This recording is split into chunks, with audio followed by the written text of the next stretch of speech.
take us through how you work with writers from the original idea through production, green lighting it, all of that sort of stuff? Well, as a scripted producer, the writer is the most important person. I mean, I would be pretty well nothing without writers. I realised that almost immediately when I got into scripted that if you didn't form a proper collaborative relationship with a writer or two, you weren't going to get anywhere. And my entire career is based on really a relationship with actually quite a few, not a huge number of writers really. I tend to have a relationship with writers and then build and stay with them. And it's just something I would say to you, it's not a bad idea. It depends how you are and what have you. But if you find a producer that you really like and you really get on with well, it's to develop a relationship. It's a bit like a marriage. It's very, very, very rewarding. And I could talk to you for hours about some of the relationships I had. And Pete Morgan is the most obvious one. And like a marriage, we have had incredibly good times and done some great shows together. And we've had some very unfortunate times when we've fallen out, and our egos and our agendas have clashed, and we've torn each other apart. And we're now having a very happy reunion at the moment. But we did this play together recently called The Audience, which was in the West End. The first time I'd done a play actually, and that was Pete coming back to me to say, let's do something together. And it was great. Because we hadn't got together for about 3-4 years for different reasons. And at one point we weren't speaking. It was so gay. It was ridiculous. But we weren't actually. we just but that's because in the end, when you're going through life, particularly when Peter has had a lot of success, I guess I have too. But your agendas change and your priorities change, and other people influence you, and there is a need also to break up sometimes and just go off differently. So we don't work exclusively together. I've never felt I owned Pete, and certainly Pete wouldn't feel he owns me in any shape or form. And funny enough, before the play, one of the weird things was when we sort of buried the hatchet. I said to Pete at the end of this makeup dinner which we had, and I said, look, here's the deal, Pete. Okay, we're just mates. We're just very close friends. He's the godfather of my kids. I said, just let's not work together, okay? You don't need me to produce you, and I don't need to work with you as a writer. So just mates, just family, friends. We talk about everything but our own, but work. And we work other people's work fine, but not our own. And then literally 3 months later, he rings me up and he says, I need to have lunch. I go, lunch? Lunch is work, Pete. That doesn't sound like, we don't normally have lunch just to chit-chat and gossip. He said, there is something. And I said, well, I don't think it's good, Pete. He said, no, you've got to meet me. And I said, well, is it a film or is it TV? He says, a play. I said, a play? I don't do plays. Why do you want to speak to me on a play? He said, no, you want to. And of course, and he pitched it to me, which was, it was sort of something that he had started to think about when we were making the movie The Queen, and it was the heart of the play was about the meetings that the Queen has with the various Prime Ministers. Every week she has a meeting with the Prime Minister of the day. Every Tuesday at 6 o'clock actually in the palace.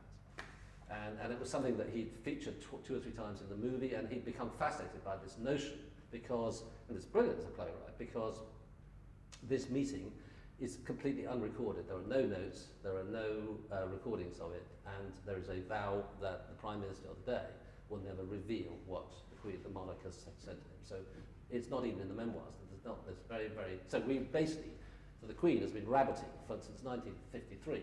So 12 different prime ministers, and we haven't a clue what she said to them. So that was perfect for Pete. And I thought, this is a great idea, Anyway, so that was the pitch. And of course, the reason he was wanting to have lunch with me, because he wanted me to make sure that Helen Mirren was going to do it, because that was the obvious person to do it. And his relationship with Helen was good, but mine was obviously better because I'd done a lot of work with Helen. So, so we got into this situation. I'll just tell you. This goes up in the old thing. He said, I don't want to write it unless Helen's going to do it. I said, well, look, Helen's not going to say yes unless you write it. I mean, she's going to have to read it, isn't she? Oh, I haven't got time. I haven't got time to. No, you've got to ring her up and see if she'll do it. In principle, I said, no, you've got to write down things, and then I'll send it to her, and then you'll find out. And then he said, I've got far too much on. I mean, I'm next to. I haven't got time for at least a year and a half, 2. I said, fine. Just call me in a year and a half, 2 years time, whatever. 3 weeks later, draft and play arrives. And then we were lucky we set it up quite quickly. So I mean, the question about how the importance of writers. It's absolutely, it's absolutely vital. For me, it's a total collaboration. I regard myself as, in a sense, if I have a talent, my talent is looking after talent. That's what essentially I do. I'm a facilitator. I react hopefully the right way to the best ideas, and hopefully with some relative patience if the idea doesn't quite right. I try to guide and try to steer, and I try to, keep the writers on the road.